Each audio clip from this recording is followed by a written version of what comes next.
Welcome to another Ask the Experts video. Today, we are going to jump into explaining and understanding the difference between time and material projects and fixed fee. My name is Rob Jolliffe. I'm an expert in ERP implementations, IT, supply chain. I have a background as a manufacturing engineer who moved into IT and ERP in my late 20s. I record these expert videos for SMB businesses, usually manufacturing, but this video is more generic, who are looking for ERP advice and expertise. If you want to ask any questions, I have the marketing department put my book a meeting link down below in the my calendar down in the description of the video. Feel free to book a meeting with me. And by the way, if you are enjoying this, like and subscribe and leave a comment in the video. It really does help the algorithm get our videos out to people. Okay, so the goal today is to understand ERP project costing. And there are two prevalent methods of implementing costing, charging for an ERP implementation. Fixed fee, which is pretty rare, and time and material, which is by far the most common. The fixed fee, I had an LLM do an infographic for me.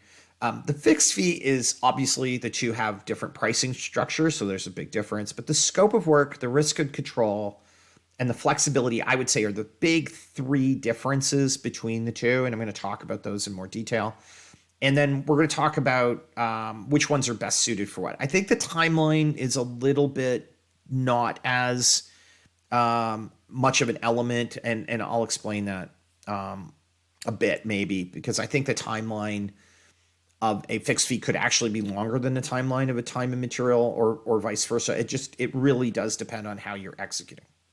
So the question is, which method is better for you? Which one should you choose? Most people like the idea of a fixed fee, but let's go through what the differences are. So the fixed fee is on the left and the time and material is on the right. Scope of work, fixed fee, well-defined. Time and material, very flexible. The control, fixed fee controlled by the partner, time and material controlled by the client. Risk, the risk is taken on by the partner, thus they have the control. The risk is taken on by the client in a time and material because they want to hold the control. The flexibility, the fixed fees are generally lower flexibility. The time and material are generally higher flexibility. So why would you choose a time and material? You feel like you can control costs better than a partner can control costs. This is going to come from an expectation that you have a lot of experience doing ERP implementations. That may be true, or it may not be true, but that's generally going to be. So you could control more, so you want the control.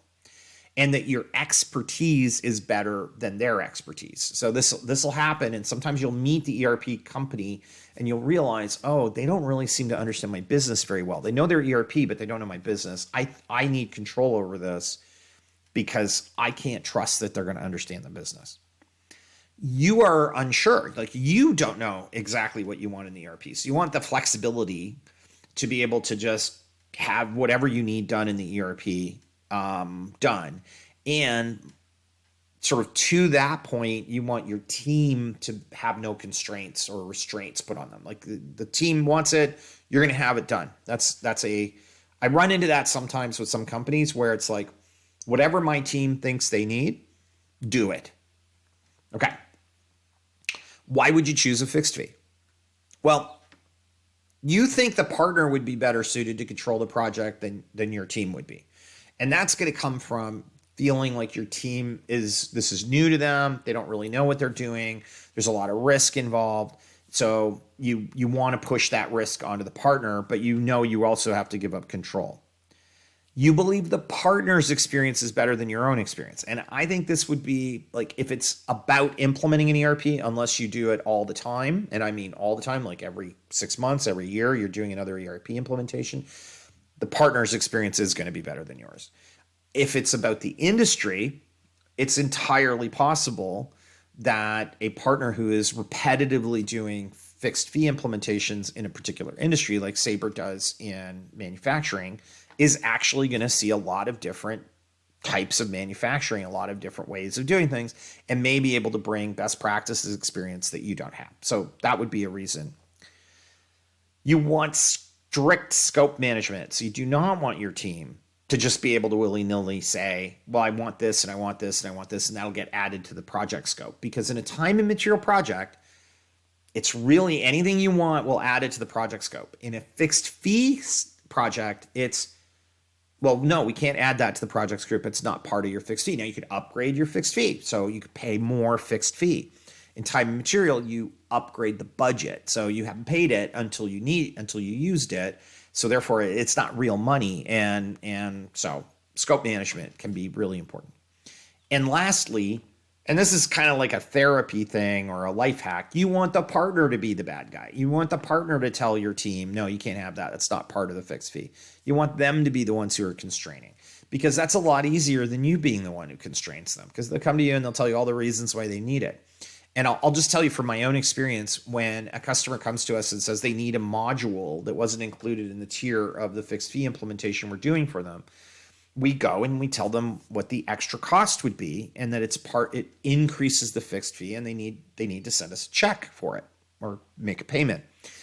And that stops them in their tracks, because they know they have to go back to the boss and they have to say, hey boss, we underquoted because we need this, and we need another $5,000 to add that to the budget, and we need to spend it now. We need a deposit for $5,000. And the boss is like, explain it, justify it, tell me why, because it's $5,000 out of pocket. In the time and material projects, it's not $5,000. It's an extra, 25 hours that's added to the project potential budget. There's no money out of your pocket yet, because you'll be billed for it in the future. It's way harder to see. It's way easier to think, oh, that's not going to happen. I can control it. Okay. So who should use which? Like, what would be the kind of characteristics of your business that would say, I should do a time and material, and the characteristics of your business that say, I should do a fixed fee? So first of all, time and material. I would say, if you are a business that has hired an external project manager with IT implementation project experience, like complex change management and IT element projects, you have that's a person who works for you, or that's a person you've hired. You have business analyst, or two, I would say a minimum of two business analysts on staff, one who is really familiar with the accounting side of your business and has, like, often they're a business analyst who does reporting, and they grab data out of the existing ERP system for the finance department. They understand the finance department's tasks and roles, and they train new people when new people are hired to use the ERP. They're the help desk support for IT for the finance department for ERP use. And a similar person on the operations side, and maybe a programmer too. So you got an operations expert who helps the shop or the field service team or the healthcare team use the software, understands it, and works with them. And they know their business process. Maybe these are the people who write the procedures too for the business. And that's a department, and that department is there. Time and material is going to be better for you, especially today with AI, because that team has the experience doing ERP. They understand that's their business, that's their job. And they can go into the LLMs, and they'll know the difference between a bad AI suggestion and a good AI suggestion. And they will also know when they have to go to that time and material bucket and use some hours and get some answers to some questions. If you don't have that, if it's your line managers who are going to be involved in the project, do not count an IT person, like a network engineer, desktop support IT person has no experience and no business doing ERP projects. They can hardly spell ERP. If you have a controller you've hired because they did a couple of ERP projects in their career, be aware, we do 20 ERP projects a year. That controller did one 2 years ago and another one 6 years ago at two different companies. They are not the same experience. So those people would be much better off with a fixed fee, because that's going to put the risk onto the partner. And typically your fixed fee is best when the partner has demonstrated knowledge in your industry. Like when whatever your business is, that partner who's doing the fixed fee can show, we do a lot of projects in this area. That is going to be your best use for getting a fixed fee project. So I hope you enjoyed this video, and I'd love it if you could subscribe to the channel. That helps promote these videos. If you could like and comment on the video, that's the best. Just liking it is great too, and watching it to the end as well. So thank you very much for watching it to the end, and have a great day.